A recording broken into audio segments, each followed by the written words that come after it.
토목일반 전주공업고등학교 교사 최하나입니다. 지난 시간 철도의 일반적인 이야기를 조금 해보았는데요. 말씀드린 대로 오늘은 우리나라의 철도 이야기를 조금 해보려고 합니다. 그래서 오늘의 주제는 우리나라 철도 교통의 시작입니다.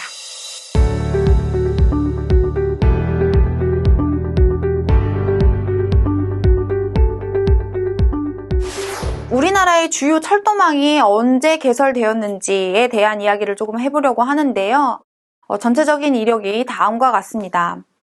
우리나라의 주요 철도망은 사실 일제강점기와 밀접한 관련이 있는데요. 일본이 우리나라를 침탈하게 되고 우리나라에 있는 자원을 본국으로 보내기 위해서 이용했던 교통수단이 이 철도입니다.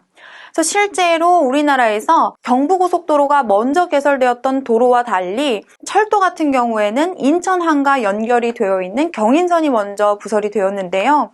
그때 당시는 서울에서 부산항까지 이동하는 게 만만치 않았기 때문에 서울에서 상대적으로 가까운 인천항과 연결되어 있는 철도가 먼저 부설된 것이죠.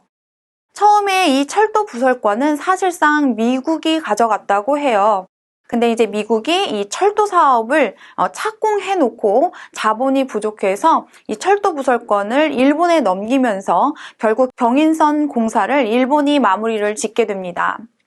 실제로 처음 1899년 9월 18일에 처음 개통되게 되는데 이때 당시에는 서울이 아닌 노량진에서부터 인천에 있는 제물포까지 연결하게 됩니다.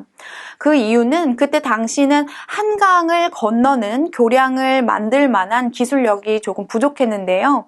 또 바로 이듬해인 1900년대가 돼서야 나머지 노량진에서부터 남대문까지의 철도가 연결되게 됩니다. 그 외에도 1905년, 1906년, 1914년에 차례로 경부선, 경의선, 호남선이 차례대로 개통되게 되고요. 우리나라의 좀 굵직한 굵은 줄기는 일제강점기에 일본에 의해 철도망이 만들어졌음을 확인하실 수 있습니다. 조금 아픔의 역사이기는 한데요. 조금 밝은 이야기를 해보려고 해요. 우리나라의 2010년도에 이 KTX가 경부선 전 구간이 개통되게 됩니다. 서울에서부터 부산까지 KTX가 놓여서 2시간 반 만의 이동이 가능하게 된 거죠. 5년 후인 2015년 4월 2일이 되면 이 호남 고속철도도 개통이 되고요. 2006년부터 착공이 되었던 GTX도 2025년이 되면 3개 노선 모두 완공이 될 예정이라고 하니까 앞으로의 철도도 기대가 되는 바입니다. 우리나라 철도에 대해서 조금 더 자세히 한번 알아보도록 하겠습니다. 일제강점기에 처음 철도가 우리나라에 들어오기 시작했고요. 1950년대에는 기존에 쓰고 있던 증기기관차에서 디젤 기관차가 도입되게 됩니다. 그래서 실제로 이때는요, 증기기관차와 디젤 기관차가 함께 사용이 되게 되는데요. 1960년대가 되면 철도청이라는 행정기관도 생기게 됩니다. 이 행정기관에서는 철도만을 관리하는 행정기관이라고 볼 수 있고요. 이때부터는 여객을 실어 나르는 것뿐만 아니라 이 산업철도를 건설하기 시작합니다. 그래서 실제로 한백선이나 충북선과 같이 산간 지역의 철도가 만들어지기 시작합니다. 1970년대가 되면요, 이 산업철도가 전철화되기 시작하고요. 이때 드디어 전기기관차가 도입이 됩니다. 이때가 되면 기존에 쓰고 있던 증기기관차를 더 이상 사용하지 않고 디젤 기관차와 이 전기기관차를 혼용해서 사용하게 되고요. 사실 지금도 현재도 디젤 기관차와 전기기관차를 같이 혼용해서 사용하고 있습니다. 이 70년대는요, 이 수도권에 지하철이 들어오기 시작했고요. 1980년대가 되면 이 기관차가 원래는 수입을 해서 사용하던 것을 온전히 우리나라만의 기술로 만들기 시작합니다. 1990년대가 되면 이 경부 고속철도를 착공하게 되고요. 2000년대가 되면서 고속철도 시대가 개막되게 됩니다. 5차 국토종합계획에서도 말씀드렸다시피 앞으로 남북철도를 연결하기 위한 사업도 현재 진행 중입니다. 아까 말씀드렸던 기관차에 대한 이야기를 조금 해보려고 하는데요. 맨 처음 증기기관차가 1899년도에 나왔습니다. 이 증기기관차 같은 경우는요, 물을 끓어서 물이 수증기가 되었을 때 폭발적으로 증가하는 이 부피를 이용해서 차량을 이동시키는 건데요. 이 기관차 같은 경우에는 뒤에 매달려 있는 많은 객차들을 끌고 가는 역할을 해야 했기 때문에 굉장히 힘이 좋아야 했습니다. 이 증기기관차가 1967년도까지 사용이 되었고요. 그 중간에 1957년에 디젤기관차가 만들어지게 되는데요. 이 디젤기관차 같은 경우에는 경유를 태워서 피스톤 운동으로 기관차가 이동하게 되는 이런 기관차입니다.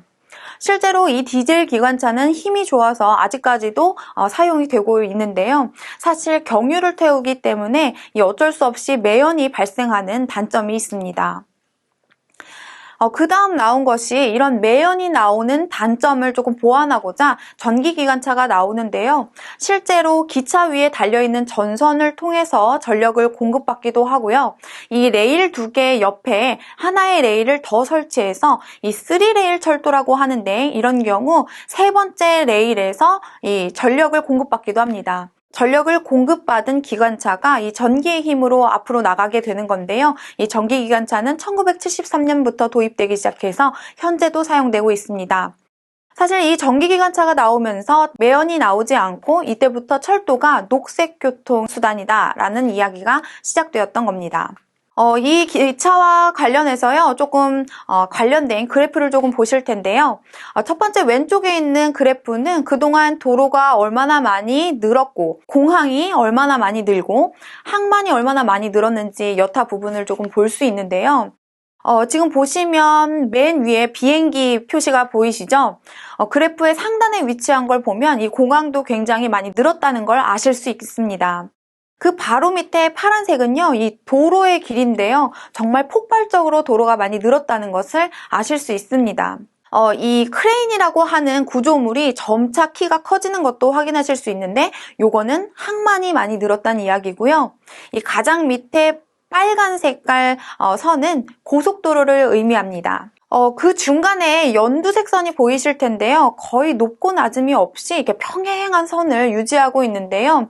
이 뜻은 철도가 많이 늘지 않았다는 이야기를 방증하는 겁니다. 오른쪽으로 보시면요, 교통수단별로 여객, 그러니까 사람을 수송한 분담률을 볼 수 있는데요. 이 그래프를 마주보고 좀 이야기를 해보도록 하겠습니다. 초창기 1966년대 같은 경우에는요, 굉장히 많은 부분을 공로, 그러니까 도로를 사용해서 이동했고요. 철도가 한 10% 정도가 됩니다. 철도가 차지하는 이 10%라는 수치가 거의 변함없이 유지가 되는데, 이 연두 색깔과 파란 색깔 사이에 이 빨간 색깔이 눈에 보이시지 않나요? 실제로 이 80년도부터 시작해서 이 지하철을 이용하는 사람들이 늘기 시작합니다. 실제로 2010년이 되면 거의 한 20% 정도를 지하철과 철도가 담당하게 되고, 이 도로가 차지하는 비중이 조금 줄은 것을 확인하실 수 있습니다. 이렇듯이 철도의 연장은 많이 늘지 않았지만 고속철도가 도입되고 그리고 지하철이 도입되면서 사실상 사람들이 이동하기 위해서 사용하는 비율은 많이 늘었는데요. 이 철도가 필요한 이유가 세 가지 있습니다. 첫 번째는 이 수송 능력인데요. 기차가 굉장히 많은 물자를 동시에 이동할 수 있는 능력이 있습니다. 비행기와 조금 비교를 해보면 비행기가 한 대가 실어 나를 만한 물자를 이 철도는 4.5대가 실어 나를 수 있습니다. 비행기가 워낙 많은 물자를 실을 수 있다는 것을 생각해 보면 이 기차가 실는 이 운송량도 어마어마하다는 것을 조금 비교해 보실 수 있을 텐데요. 조금 비교가 어려우신가요? 두 번째는 자동차와 조금 비교를 해보도록 하겠습니다. 기차가 한 대가 움직일 수 있는 이 물자량을 자동차가 움직인다라고 하면 총 353대의 자동차가 이동해야 합니다. 어때요? 조금 감이 오시나요? 기차가 한 대가 움직이면 굉장히 동시에 많은 물자를 이동할 수 있는 겁니다. 두 번째로는요, 단위당 수송비라고 하는데요. 쉽게 이야기하면 기차 비용입니다. 같은 물자를 가지고 똑같은 거리를 이동한다는 가정하에 철도가 돈이 1만큼 든다고 하면 자동차 같은 경우에는 비용이 14만큼 들고 비행기 같은 경우에는 3.5만큼 듭니다. 돈으로 따져보니까 어떤가요? 철도 이용하셔야겠죠? 마지막 세 번째로는요, 이산화탄소 배출량입니다. 워낙 환경을 보전하고자 하는 노력들이 계속되는 요즘인 만큼 이 이산화탄소 배출량이 굉장히 중요한데요. 이 도로 같은 경우에는 30만큼 이산화탄소를 배출할 때 철도가 배출하는 이산화탄소 양은 고작 1이라고 하니까 녹색 교통수단답죠. 네, 그 다음은요, 여러 가지 종류의 철도들에 대해서 조금 열거를 해볼 텐데요. 여태까지 가장 많이 자주 언급해드렸던 광역철도를 조금 그림을 가지고 와봤습니다. 그림에서 보시면요, 자세히 눈을 크게 뜨고 보시면 GTX, A노선, B노선, C노선 이렇게 쓰여 있는데요. 이렇게 세 개의 노선이 서울의 거점, 도심을 관통하고 있는 것을 확인하실 수 있습니다. 실제로 수도권 외곽에서 도심으로 이동하는 고속철도인데요. 이 KTX와는 다르게 지하철 개념의 급행열차입니다. 그러면 이 지하철을 어떻게 속도를 고속철도만큼 시속 200km 이상 내게 하느냐? 대심도에서 이 GTX를 건설하고 있습니다. 땅에서 40m 이하의 터널을 만든다고 하니까 굉장히 꽤 깊은 위치에 지하철을 짓게 되는 건데요.